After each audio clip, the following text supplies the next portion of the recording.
Je fais partie du forum le quatrième pouvoir. Je suis actuellement au domicile de M. Chantal Roger Tulé, avec qui je vais m'entretenir par rapport à l'agression survenue à son domicile d'hier. M. Chantal Roger Tulé, bonjour.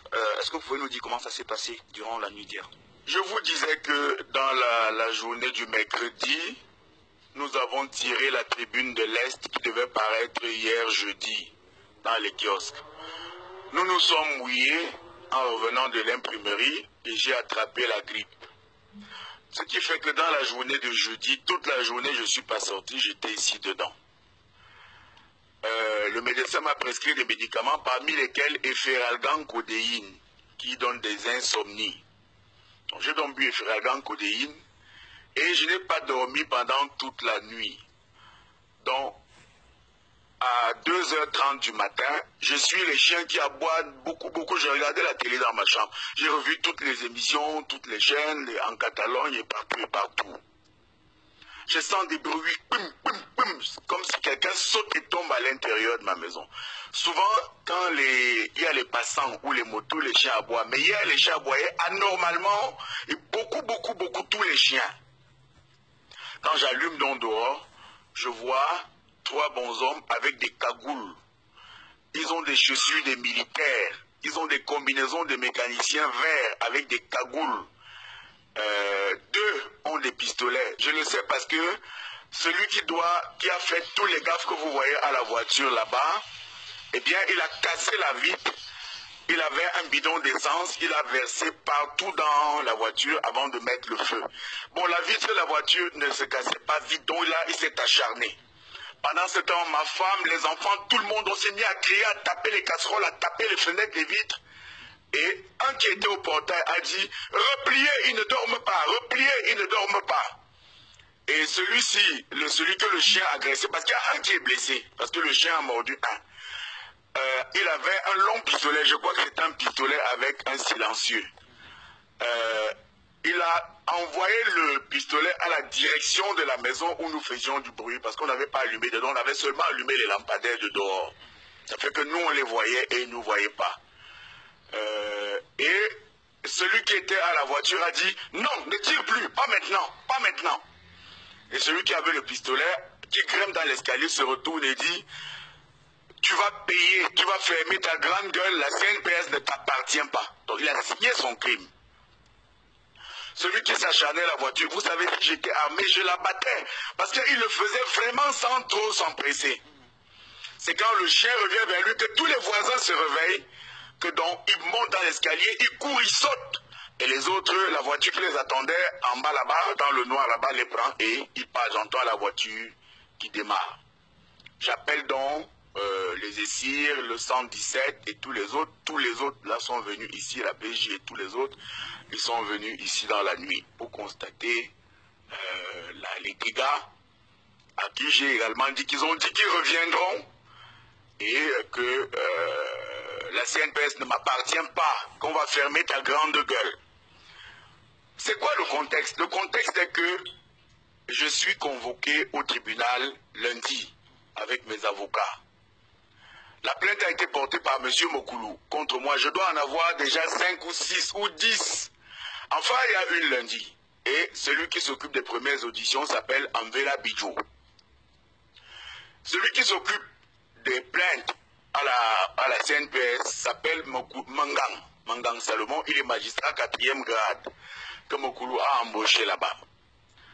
Son épouse, Madame Mangang, elle-même est magistrate et juge dans le même tribunal où je suis supposé passer. Pour toutes ces précautions, les documents que nous les avons remis au secrétaire général à la présidence de la République, M. Ngongo Ferdinand, avec qui nous travaillons très étroitement sur ce dossier.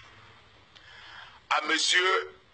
Elé Zoam Félix, le médecin personnel du chef de l'État qui s'occupe personnellement de ce dossier, parce que nous avons appelé Genève ensemble, dont le chef de l'État est au courant. C'est pour ça que je pense qu'il était question de me faire taire avant le procès de lundi, puisqu'ils ont dit qu'ils vont revenir. Le ministre Laurent Exo, je suis allé moi-même lui donner ces documents vendredi. Il a tous les documents.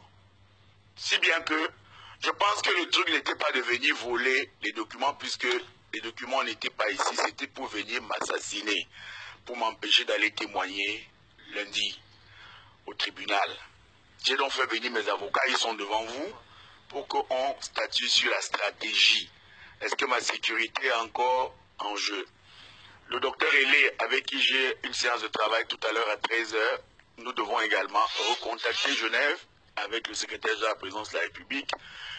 Et le directeur des renseignements était également ici, M. Foudou Després. Voyez dans quelle situation nous travaillons. On a arrêté 3 journalistes, Ebola Bola Syriac, comment s'appelle l'autre, Rodrigue Tonguet, Baba Wame, parce qu'ils ont travaillé dans l'affaire Harissou, Maître Harissou, ils n'ont pas rendu l'information. Moi, on m'a amené tous les scandales, tous les documents que j'ai rendus publics. Dans un pays normal, le procureur ouvre une instruction. Pourquoi je ne suis pas protégé?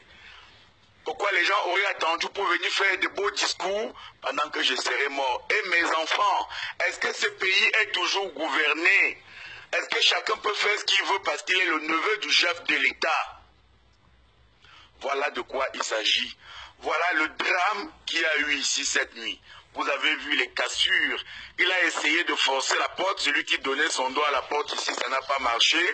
Celui qui était de l'autre côté là-bas, qui avait le long pistolet, les chiens l'ont agressé. Il n'a donc pas pu s'en sortir. Et c'est comme ça que ça s'est passé. Alors justement, M. Chantal Roger Tulle, les membres du 4e pouvoir aimeraient savoir ce que vous allez faire pour la suite. Comment est-ce que vous allez procéder par rapport à cette agression et à cette histoire qui tourne autour? Les services de renseignement m'ont dit qu'ils allaient m'accorder une protection rapprochée. Ce n'est toujours pas le cas. Vous voyez, je suis toujours seul chez moi. Le commissaire Foudou m'a dit de faire une demande de port d'armes, que je dépose sur lui pour qu'il envoie chez le préfet et que le préfet l'envoie chez le ministre Sadi. La procédure est longue. S'ils viennent vous réassassiner, ils viendront. L'autre m'a dit d'aller chercher des vigiles. Le commissaire de la PJ m'a dit qu'il faut écrire au régional du centre pour qu'on me donne un policier de faction. Voilà les seules mesures. Mais vous savez, nos vies ne sont plus rien devant la famille rapprochée du chef de l'État. C'est ce qu'on peut dire. S'il m'avait tué cette nuit, vous ne seriez pas là. On aurait dit que c'est des agresseurs. Et l'affaire serait close. Et le procès serait arrêté. Et ce vol serait passé. Alors, il y a près de 250 journalistes dans ce forum, le 4e pouvoir. À vos confrères, qu'est-ce que vous leur dites? Comment est-ce que vous aimeriez qu'ils vous viennent en rapport à cette histoire? De dénoncer très violemment à travers le monde entier, dans tous les réseaux, dans tous les médias, ce qui s'est passé. Parce que ce qui m'est arrivé peut arriver à tous les journalistes qui n'ont pas la chance d'être de la famille du chef de l'État. Celui avec qui j'ai eu le procès est le neveu du chef de l'État. Il avait promis que la tribune de l'Est serait fermée. Elle est fermée. Le Conseil de la communication l'a puni pour 3 semaines en interdisant au directeur général qui ne sait faire que du journalisme d'exercer, de faire son journal. Il a promis qu'on irait au tribunal et qu'on allait enfermer le directeur général à Konengi. Ça ne va pas tarder.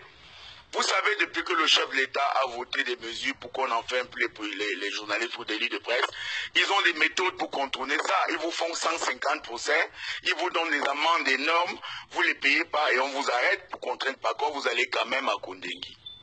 Voilà ce qu'on m'a dit être un de leurs plans macabres. Maintenant, avec mes avocats, on va travailler dessus.